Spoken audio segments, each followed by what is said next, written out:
አዲስ 1879 ይህ የአዲስ 1879 የታሪክ ማስታወሻ ነው። በቀበሌ ለተደረገው የእናት አገር ጥሪ የፌስቲቫል ውድድር ሊቀመንበሩ ተገኝተዋል። እንግዳው ሲደርሱ አበባ አልተዘጋጀም።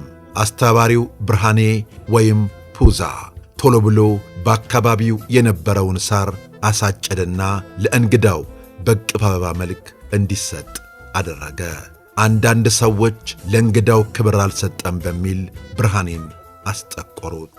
ሊቀመንበሩ ቅር በመሰኘታቸው አስጠሩት። እንዴት ዝቅ ብታደርገኝ ነው ቄጤማ አጭደህ በቅፍ አበባ መልክ የምትሰጠኝ አሉት።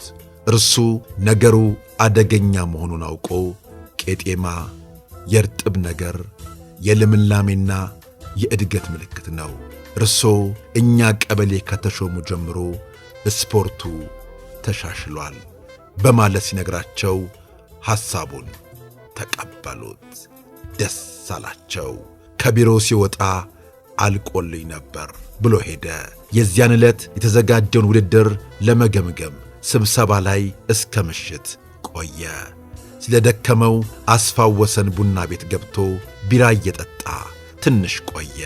ባለ አገልግል ቺቺ መሳሪያ ያነገተ አንድ የአብዮት ጥበቃ ቢራውን ነጠቀው። ስለፈራው ብቻ ተነጥቆ እያዘገመ ሄደ። ሲወጣ በጣም መሽቶ ነበር። አካባቢው ጭር ብሏል። ሰዓት እላፊም ደርሷል።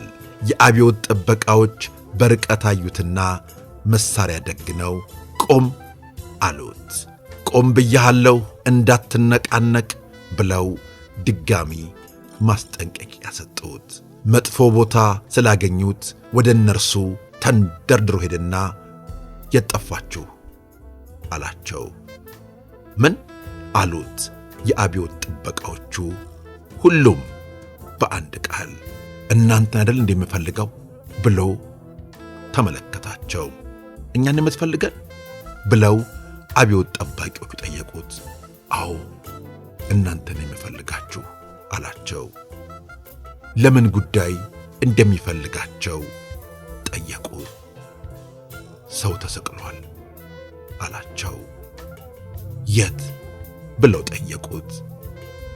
ቤቴ የሚል መልስ ሰጣቸው። ደነገጡ።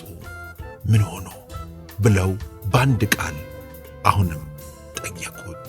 ከእናንተ ጋር የተያያዘ ነው እያለ አስተዛዝኖ መለሰላቸው። በምን ጉዳይ ብለው እሱ ላይ ያደረጉትን ቁጣ ቀንሰው ጠየቁት። ማስታወሻ ጽፎ አስቀምጦላችኋል አላቸው። ከአብዮት ጥበቃዎቹ ጋር ተያይዘው ወደ ብርሃኔ ቤት ሄዱ። በር ላይ ሲደርስ መሐረብ አወጣ። ለአሻራ ነው ብሎ በሩን በመሐረቡ ይዞ ከፈተና ገባ። ከውስጥ ሆኖ ቆለፈው። ውጭ የቆሙት አብዮት ጠባቂዎች እየዘጋሁ ነው እንዴ አሉት። አዎን አላቸው። ብርሃኔ ታዲያ የሞተ ሰውዬ አለ ብለው በሩን እየመቱ ጠየቁት። የቱ ሰውዬ ብሎ ጠየቃቸው። አሁን ተሰቅሏል ያልከው ሰውዬ ብለው አፋጠው ያዙት። አሁን ወርዷል ብሎ መለሰላቸው። ተናደዱ። ታዲያ ለምን አመጣህን ብለው በቁጣ ጠየቁት። እንድትሸኙኝ ብዬ ነው ብሎ መለሰላቸው። አብዮት ጠባቂዎቹ ተናደዱ። በሩን ገንጥለው ገብተው በቃኝ እስኪል ሊቀጠቅጡት ፈለጉ። በእኛ ላይ የተጫወትከው ብለው ነገሩን አለሳለሱት። ነገ እናገኘሃለን፣ የዛን ጊዜ እንሰራልሃለን ብለው በነጋታው ቀበሌ ከሰሱት። የቀበሌውን ስፖርት በጣም ስለሚያንቀሳቅስ ኃላፊዎቹ ለነገሩ ትኩረት አልሰጡትም። ብርሃኔ ከዚህ በኋላ በጊዜ ወደ ቤቱ በመግባት ከድብደባው ሊተርፍ በቅቷል። በኢትዮጵያ የእግር ኳስ ታሪክ ያሉት ገጠመኞች በጣም አስገራሚ ናቸው። እግር ኳሰኞቹ ጥበባቸው የተለየ ነው። ነገሮችን እንዴት ማለፍ እንዳለባቸው የተረዱ ነበሩ። የብርሃኔ ታሪክም ከዚሁ ጋር የሚያያዝ ነው። ቤተሰቦቻችን አሁንም ምጥን ታሪኮቻችን ይቀጥላሉ። ስለ አብሮነታችሁ፣ ስለ ወዳጅነታችሁ ከልብ እናመሰግናለን። በቀጣይ እንዲሁ እንዳማረብን ተመልሰን መጣለን። እናመሰግናለን።